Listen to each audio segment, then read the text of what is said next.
Hi, everybody. It's an absolute pleasure to be here and speak in front of you today, in front of such distinguished guests and leaders. Thank you for that kind introduction.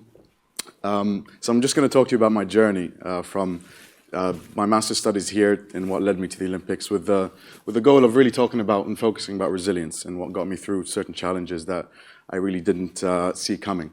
So this is, I was at Hughes Hall College, one of the smaller mature colleges here in Cambridge. I'm third from the left.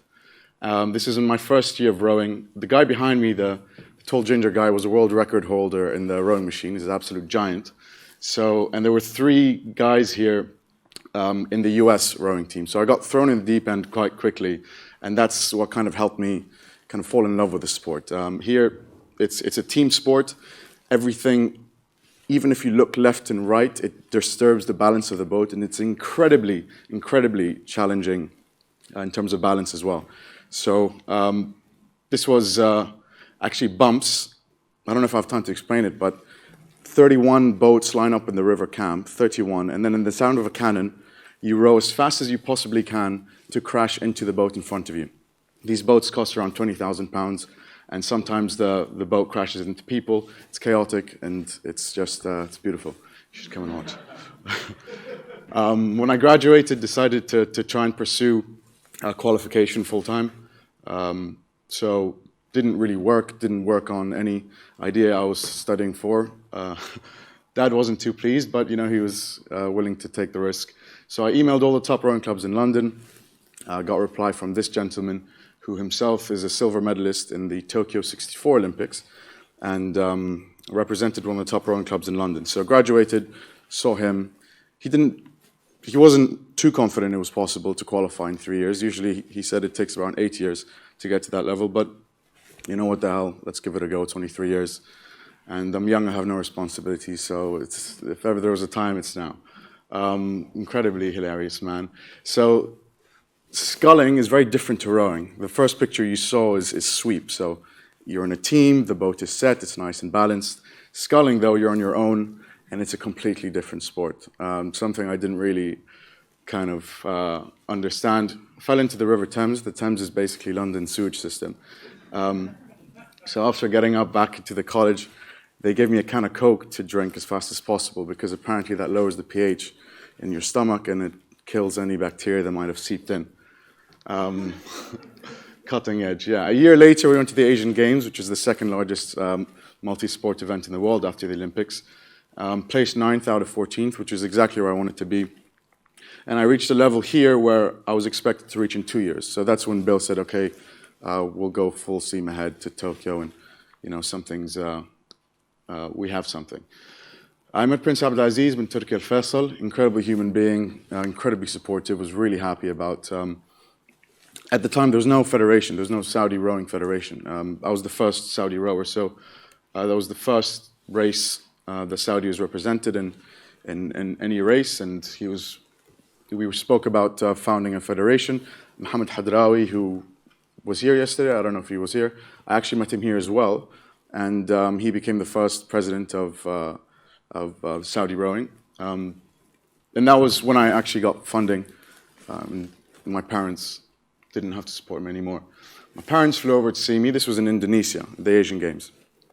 And here my mom, she felt a lump in her ribs, and that was when we came back to England and did some scans.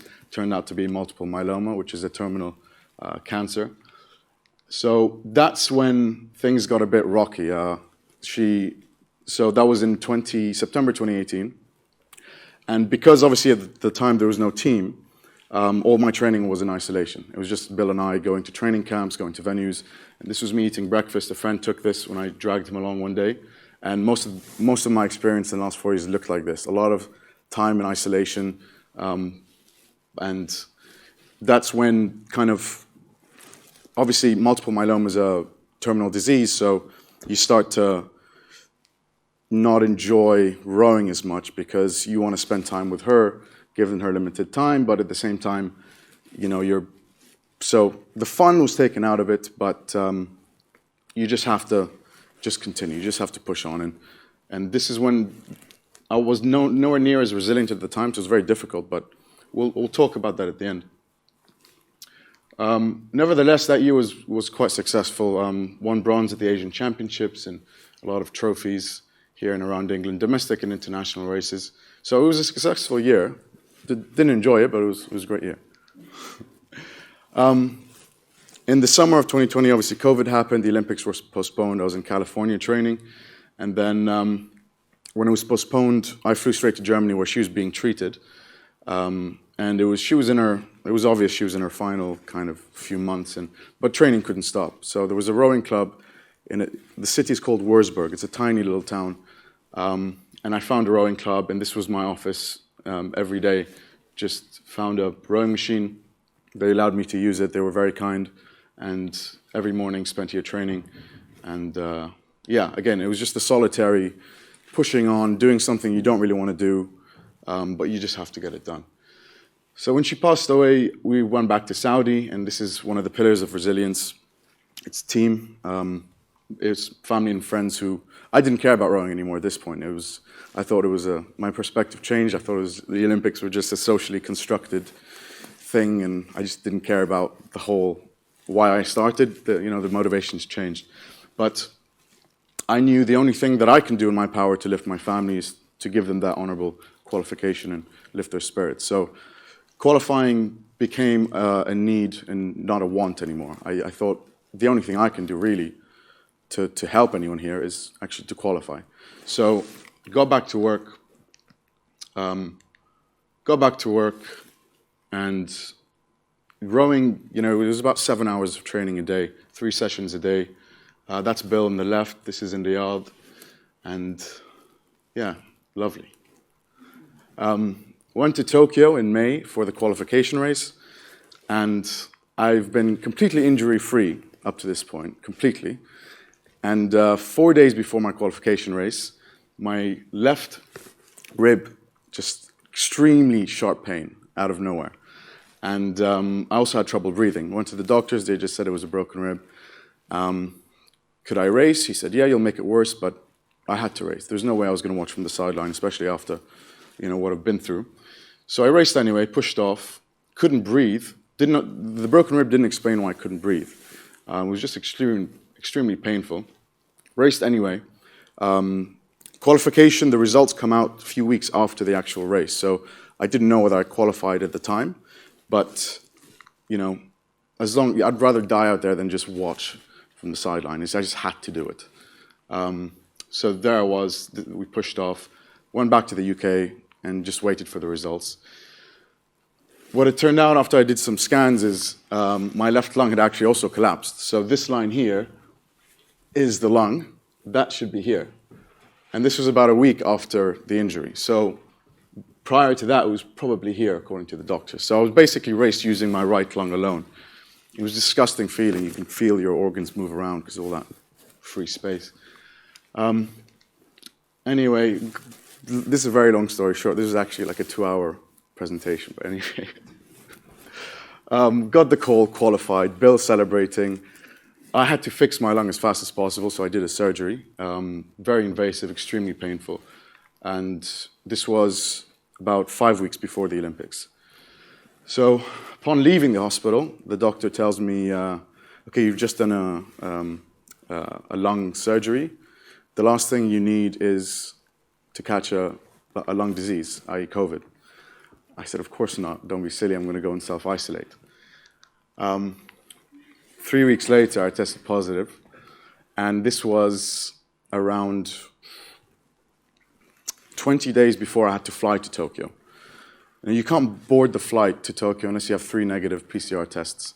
So 22nd of June, my flight was around the 8th of July.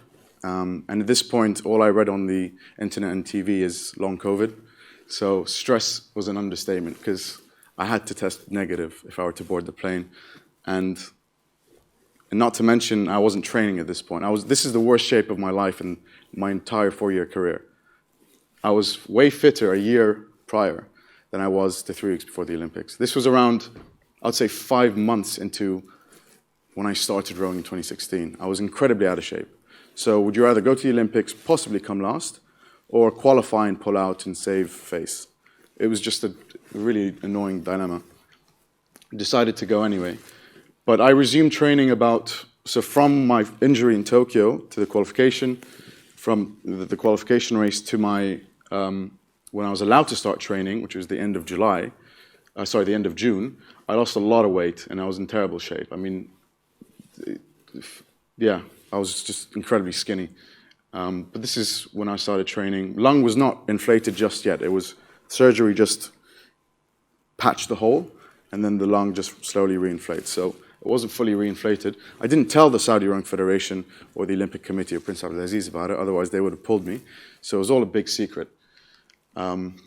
Anyway, went, alhamdulillah, he gave me the huge honor of being flag bearer.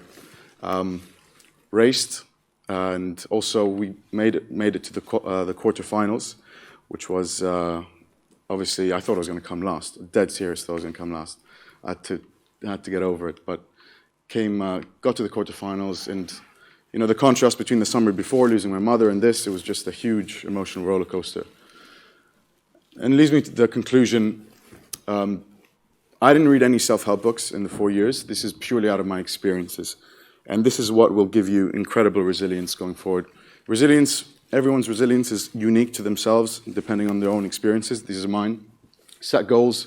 You have to set very specific and small goals. And when you achieve those goals, celebrate them. Explore your limits. You can only really explore your strengths if you kind of push your limits. When I won the medal, hi Khalid, when I won the medal in the Asian Championships, I pushed way beyond my capabilities. Actually, was hospitalized because it was fatigue. They gave me glucose and oxygen, but just because of that, I was able to push myself about 10% more in training in the following few months, just because I knew I had that extra capability. Team, in my case, it was family and friends who got me out of the ditch when my mother passed away, and also obviously Bill, my coach, who is an incredible coach and is key to anyone's success, honestly. But surround yourself with people who genuinely care about you. It's harder than you think, but yeah, you have to, yeah. And it's not a huge group of people. It's likely to be quite small. And this is something I wasn't very good at, control the controllables. And there's no point stressing over things that are not in your control. Something I did a lot, and I was just carrying sandbags the whole time, which I didn't need to. Just extra stress. Only think about the things that are within your sphere of influence. Don't worry the things that you cannot control. So hopefully the road to Paris will be a very different journey. Inshallah, it's in 3 years, the Olympics, and using these, I think inshallah we're going to have a more successful journey. And if I can communicate this to our squad, rowing squad now, around 20 people learning, then that'll be very, very good. Thank you very much.